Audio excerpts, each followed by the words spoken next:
George Patton's forces were just 30 miles from the German border when they ran out of everything.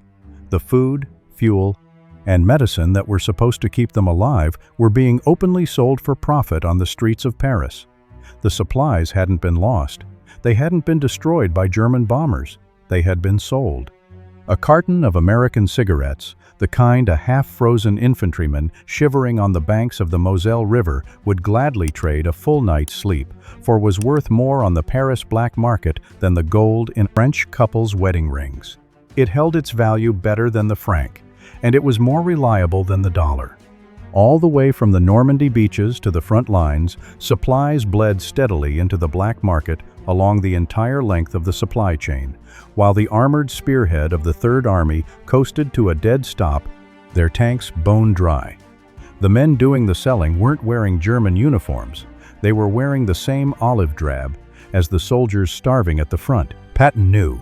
He could read it in the empty fuel drums that should have been full, in the rations cut in half, in the supply requests that should have been screaming through the wires but had gone completely silent. Every sign pointed to the same truth. That autumn, the only question left unanswered was what a hard-edged commander like him would do once he followed the black market trail all the way back to its source. On the last day of August, 1944, the Third Army's advance had left the war itself far behind. In just 5 weeks, Patton's armored columns had swept through France with unstoppable momentum, driving more than 400 miles from the hedgerows of Normandy all the way to the banks of the Moselle River. It was a pace of advance the American military had never matched against a truly capable enemy. The German forces in his path weren't so much retreating as they were falling apart completely. His staff officers felt like they could almost taste the Rhine. Patton was convinced that one more hard push was all it would take to split open Germany's western frontier like rotten timber. What no one expected was that the fuel simply stopped coming. On August 31st, the Third Army's daily fuel allocation collapsed from roughly 400,000 gallons down to a mere 31,000. This wasn't a reduction or a rationing measure. It was a cutoff, practically overnight, and what little remained wasn't enough to keep a single armored division moving for a full day's march. The tanks that had sent the entire German force in France running for their lives were now sitting dead in the fields of Lorraine. Engines went cold, and tank crews could only stare out at the eastern horizon. Victory had been right there within reach, and now, all of a sudden, it felt impossibly far away. The men were furious. This was Eisenhower's call to make. The supplies that could actually reach the front were finite, and the Supreme Commander had handed priority to the Northern Axis, to Courtney Hodges and the First Army, and to Montgomery's push toward the Ruhr and the bridges at Arnhem. Patton's armored spearhead, the fastest-moving force on the entire Western Front, was ordered to stand down, slow the offensive, hold in place, and wait for resupply. Anyone who knew the details was left grinding their teeth over one particular fact. It wasn't the enemy that stopped the Third Army, and it wasn't the weather. What pinned Patton's tanks in place was 400 miles of road and rail stretching back to the coast, and a simple but brutal piece of arithmetic: the Army had outrun its own supply lines. Every gallon of fuel the men burned had to be trucked in all the way from the beaches of Normandy, and the French rail network that the Allies themselves had bombed to rubble before the landings was now nothing but scrap metal to soldiers desperate for resupply. We tend to think of war as a contest of tanks, courage, and generalship, but the colder truth is that in the autumn of 1944, the single most decisive weapon on the Western Front was a fully loaded cargo truck, and there were never enough of them. What made it even harder to swallow was that fuel wasn't the only thing running short. The Third Army's operational diary had made this plain from the very first days of the march. Supply lines were stretching fast, transport companies were already running ragged, and reserve stocks were draining away. Just 1 week into the campaign, the Army had burned through every emergency reserve it had. And now, on the banks of the Moselle, all of it came crashing down at once. Rations were cut. Medical supplies grew scarcer by the day. Even something as basic as communications wire was in short supply. Wounded soldiers waited longer and longer to be evacuated. Men who had eaten well through the triumphant weeks of the pursuit now found themselves counting cans and splitting a single portion between several soldiers. It was in this kind of supply vacuum that a particular culture began to take root inside the Third Army. The quartermaster officers, when they put it in writing, chose careful diplomatic language. They called it procurement. The soldiers doing the actual work used blunter terms. Liberating, midnight requisition, winning. What it came down to was this: when official orders couldn't deliver what the army needed to survive, the army began quietly at first, then openly to take what it needed on its own. Fuel stockpiles belonging to other units had a way of mysteriously vanishing. Supply depots would suddenly find themselves running short and unable to explain why. Third Army soldiers took to standing along the roadsides in groups, stopping passing supply convoys. The instinct had been awakened not out of greed, but out of the desperation of an army watching itself being starved to death with victory almost in its hands. Patton looked the other way. A commander who had built his entire reputation on speed and forward movement was not about to lecture his men about the sanctity of another unit's fuel reserves. But the behavior pointed to a deeper problem, and Patton saw it immediately. If his soldiers could steal enough fuel from the rear to keep moving, then the fuel existed somewhere. It was out there, it just wasn't reaching them. The Allied forces in France were never facing a genuine shortage of supplies. The real question was where those supplies were actually going, who was controlling them, and how much was quietly disappearing somewhere along the road between the ports and the front. For a different kind of commander, this gap might have remained an abstract concern, just a headache for the quartermasters, or a line trending the wrong way on a logistics chart. But Patton wasn't that kind of man. He was a general who measured his own worth in miles gained per day, and he had just been told the advance was over, not because the enemy had stopped him, but because the entire supply system behind him had broken down. For a man like that, the empty fuel can in his hand wasn't just a logistics problem. It was a blunt accusation, a betrayal of everything his soldiers were fighting to achieve. The more he dug into it, the more damning the picture became. The gap between what left the beaches and what arrived at the front wasn't closing. It was growing, and growing fast. Tons of supplies were leaving the Normandy coast and never reaching Lorraine. The shortfall was too large and too consistent to be dismissed as the normal friction of war. Something on that 400-mile supply lifeline was consuming the lifeblood of his army, swallowing it before it could ever reach the soldiers at the front. The men's faith would collapse the moment they understood what was happening, and with it, any hope of finishing the war, while the finishing was good. By September of that year, Patton had run out of patience and began seriously tracking where the supplies were going. There's a kind of irony buried in the Lorraine campaign that history doesn't often tell. The general, famous for charging headlong and shooting from the hip, turned into something closer to an auditor in this particular matter.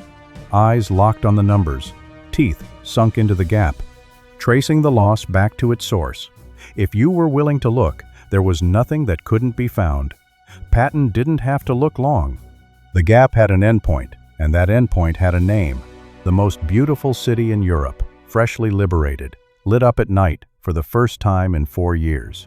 That city was filling up fast, with men in clean American uniforms, men who had absolutely no business being anywhere near a battlefield. This city is Paris, and in the autumn of 1944, it had become 2 cities layered on top of each other.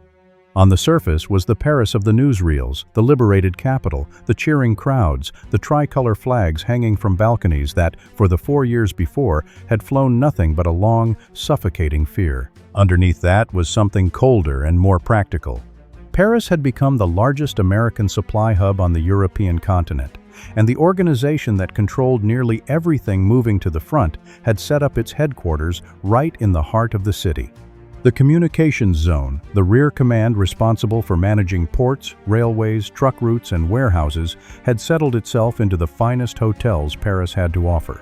Its commander, Lieutenant General John Lee, ran his logistics empire from a comfortable and well-appointed capital that was a full 400 miles from the frontline soldiers he was supposed to be feeding. And then there was the matter of time. For the soldiers along the Moselle River, eating cold food out of tins while watching their tanks sink helplessly into the mud. The arrangement was simple and unforgivable. The man deciding how much gasoline they'd receive was sleeping in a city that had its lights back on, in clean sheets, 400 miles away. That chaos defined the supply war of that autumn, and before moving on, it's worth pausing to look at it squarely. The very system that forced frontline divisions to ration their meals was simultaneously sustaining a massive rear area apparatus living in conditions the men at the front could barely imagine. This wasn't a case of some decision-maker in Paris choosing to starve the riflemen. It was that the supply machine had grown so vast, so diffuse, and so layered with people who had never seen a battlefield that enormous quantities of food, fuel, and tobacco were simply vanishing inside it, and there was no single person you could pin it on. And wherever supplies were plentiful and oversight was thin, a market would appear. It always did, right on schedule. By the accounts that survive, the market at the time was absolutely booming. A liberated Paris was a hungry Paris. 4 years of occupation had emptied the city's pantries, and into that hollow, gnawing gap poured the wealthiest army the world had ever seen. American soldiers arrived with chocolate, coffee, soap, and above all, cigarettes, all of it in such abundance that the French gave them an envious nickname, the ones who seemed to have all the good things in the world. For a Parisian who hadn't tasted real coffee since 1940, a carton of American cigarettes wasn't a luxury, it was hard currency, and the people who controlled the flow of that currency weren't the riflemen at the front. They were the troops who handled the goods in transit, the dock workers, the warehouse clerks, the truck drivers, and the railway battalions moving cargo up from the coast along the rail lines. The temptation built into those positions was obvious.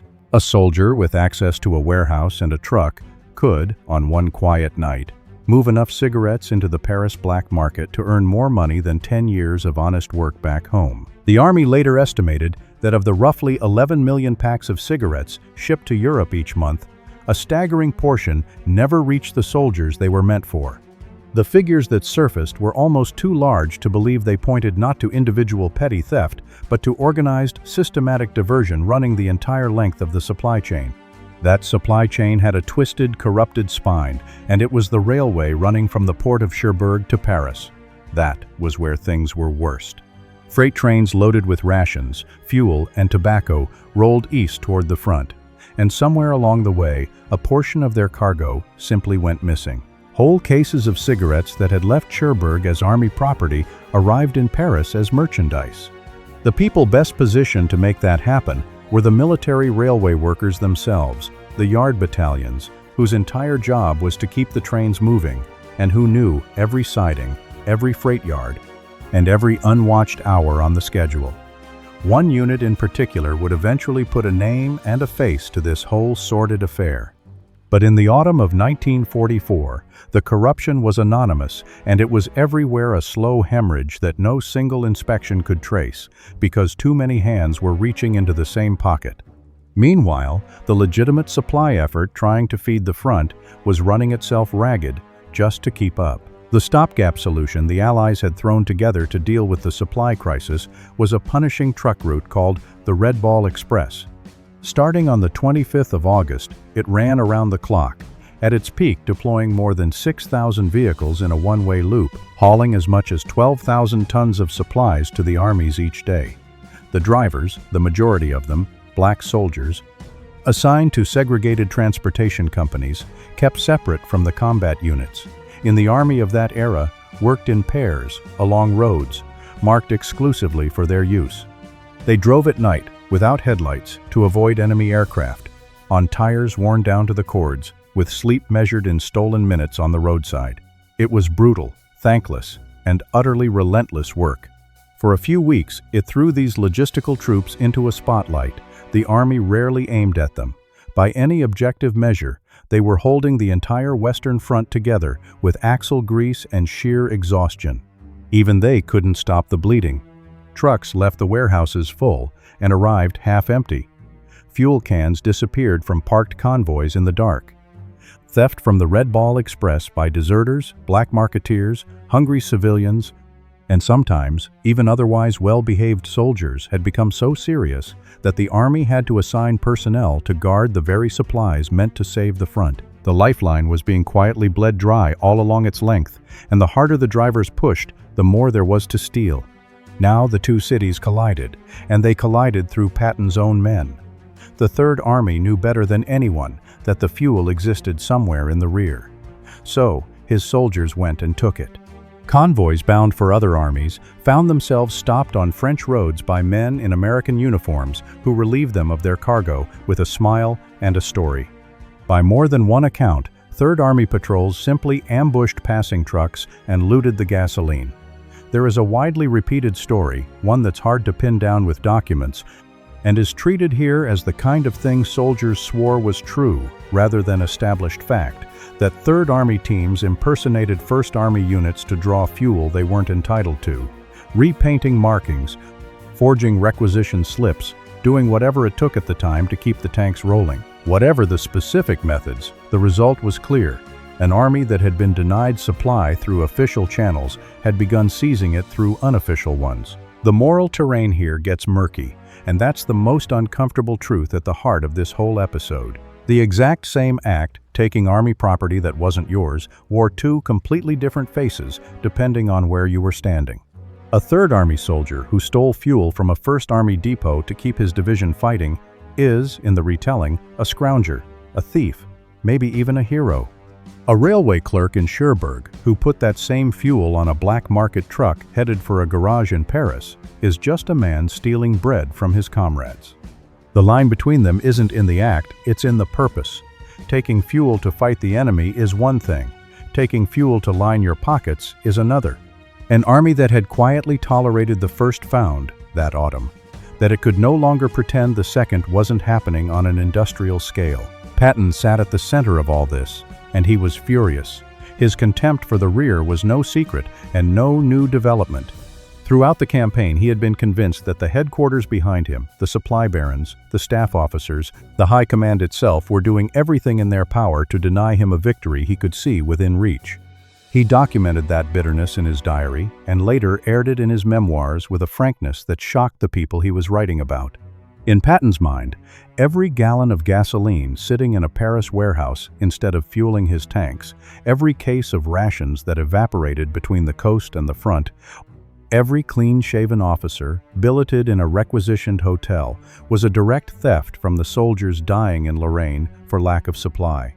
He didn't draw a careful distinction between waste and corruption. To him, they were the same crime in different clothes, the crime of an army that had the materiel to win and was losing the game anyway, with too much of its strength being squandered, hoarded, or sold off far from the sound of guns. What drove him beyond fury was the missed opportunity. This wasn't a peacetime scandal about misallocated funds. Soldiers were freezing and starving on the German border. The wounded were waiting for medical kits that came back empty. The fuel that could have carried his army through a collapsing enemy line and might have shortened the war by months was being burned off by a black market truck idling in a Paris alley. Every week the leaks continued was a week the Germans were using to do the thing Patton feared most: stop running, turn around, and dig in. By late September, the enemy he had written off as finished had rebuilt a solid defensive line in Lorraine, and the chance to punch through it cheaply was gone. The window had closed. It had closed in part because the army couldn't get its own supplies past its own people. The question was no longer about the corruption itself. Patton had followed the empty fuel cans and the dwindling rations back to their source, and the source was no mystery: a city full of uniforms, with people getting rich on the difference between what went out and what came in. The question now was whether anyone with authority was going to do something about it, and what it would finally take to drag this particular leak out of the shadows and put a number and a name to it. That reckoning was coming. It wouldn't come from Patton's pistol or a general's order. It would come from a courtroom, from the testimony of the soldiers who had done the stealing themselves, and when those numbers were finally read aloud, they would be large enough that even the men standing in the dock seemed genuinely shocked that they had been part of it. The reckoning began in a Paris courtroom in December of 1944, and the major newspapers scrambled to cover every detail. The men standing in the dock belonged to the 716th Railway Operating Battalion, a unit organized in Texas, sponsored by a domestic American railroad company, and staffed largely by professional railwaymen who had simply traded civilian timetables for military ones. They were not deserters, and they were not street thugs. Their specific job was to keep the trains running from the coast to the capital, and as it turned out, that professional expertise placed them in a perfect position to bleed those same trains dry. What surfaced in that courtroom was no petty pilfering. It was an enormous black market operation. 182 enlisted men and 2 officers faced charges. The story landed on front pages across the country and sent a chill even through people who thought they'd seen everything, and all of it came down to cigarettes. According to military accounting, the cigarettes these men had lifted from freight cars and fed into the Paris black market were worth roughly $200,000, and that was just the tobacco. The same hands had also been moving gasoline, rations, and anything else that could be pulled off a slowing train and sold to civilians. The press coined a nickname for the men of the 716th that stuck to them like tar.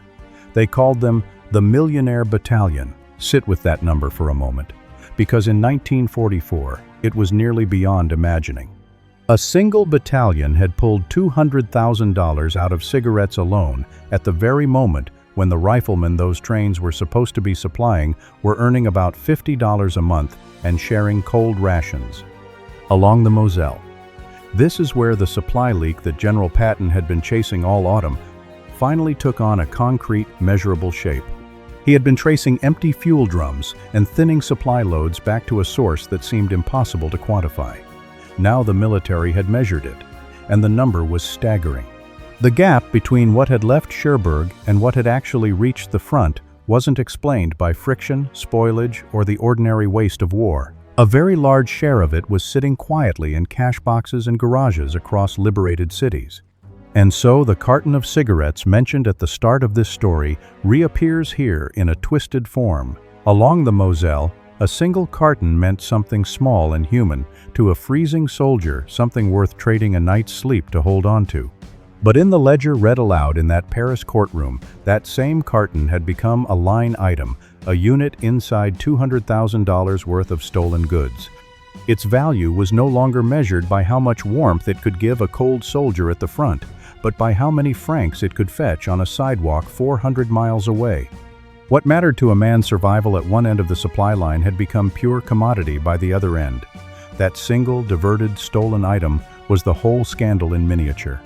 When the soldiers of the Millionaire Battalion took the stand, the swagger that had carried them through their profitable autumn was long gone. And when their defense came, was it a plea of innocence? It was a confession dressed in excuses, and it likely cut closer to the bone than the prosecution had expected. The defense argued that in the chaotic weeks after the landings, these men had largely been left to fend for themselves.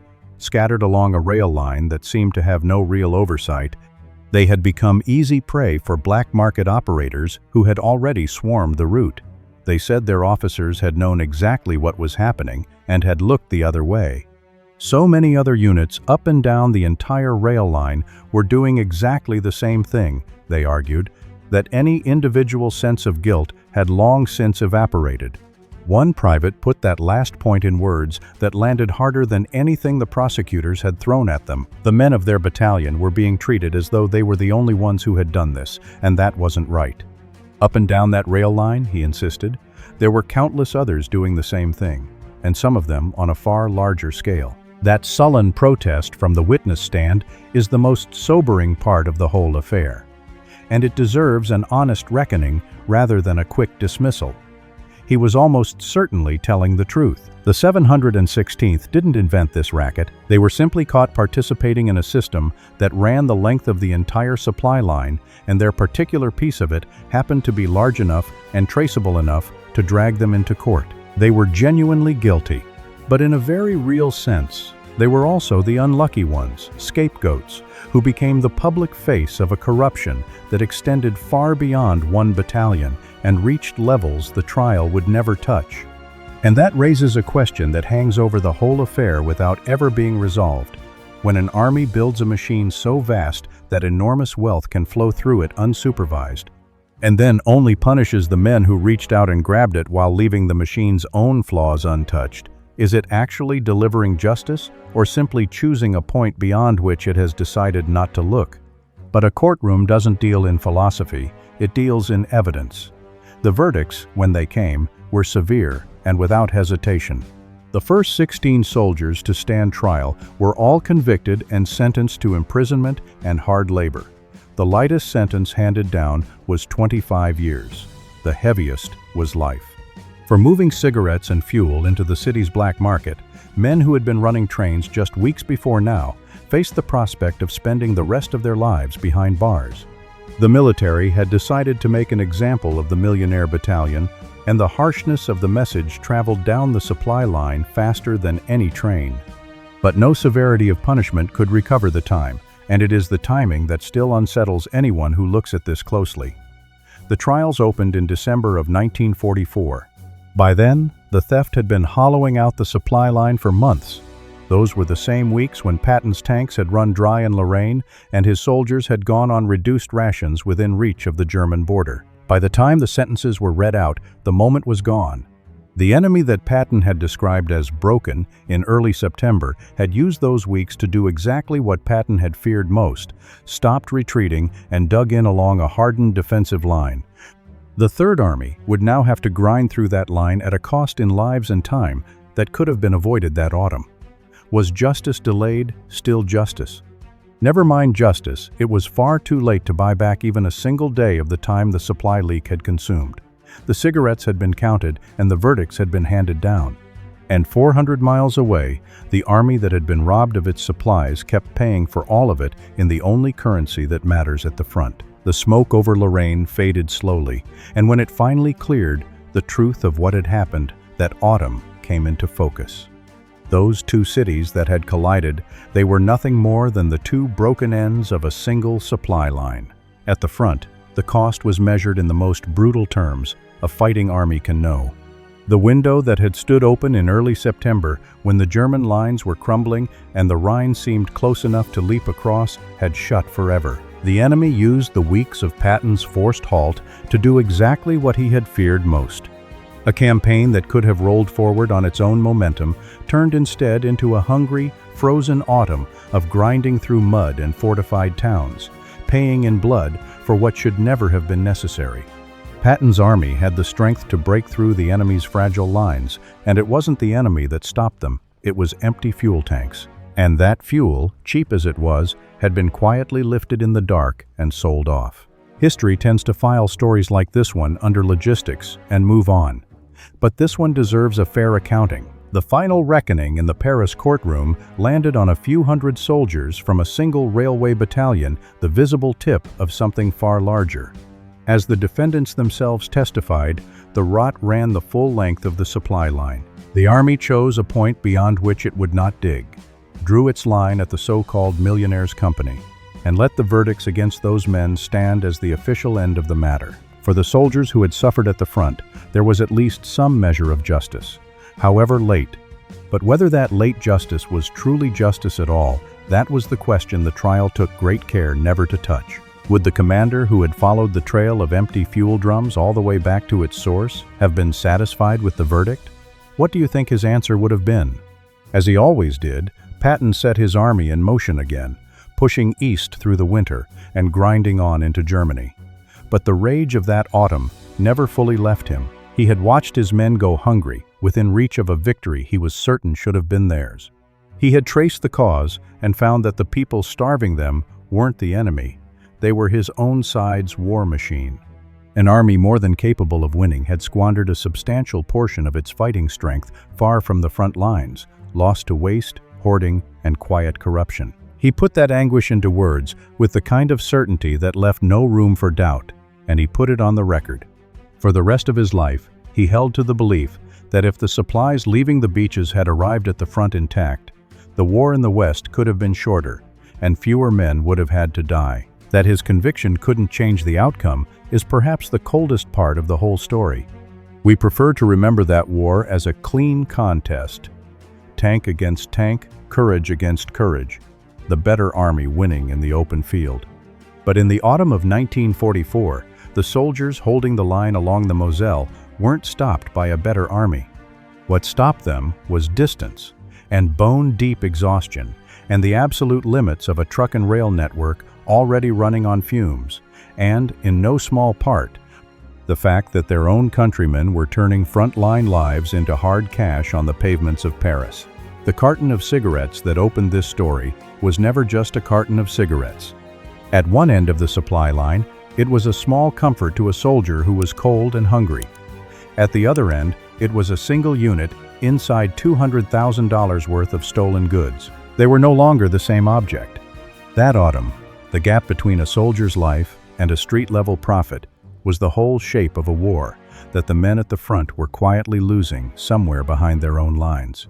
In the end, the army that crossed the border into Germany proved something that no field manual has ever thought to write down. A fighting force can be more than strong enough to win and still be robbed of its victory, not by the enemy in front of it, but by the people behind it. The ones who had sold off the very supplies meant to keep those soldiers alive.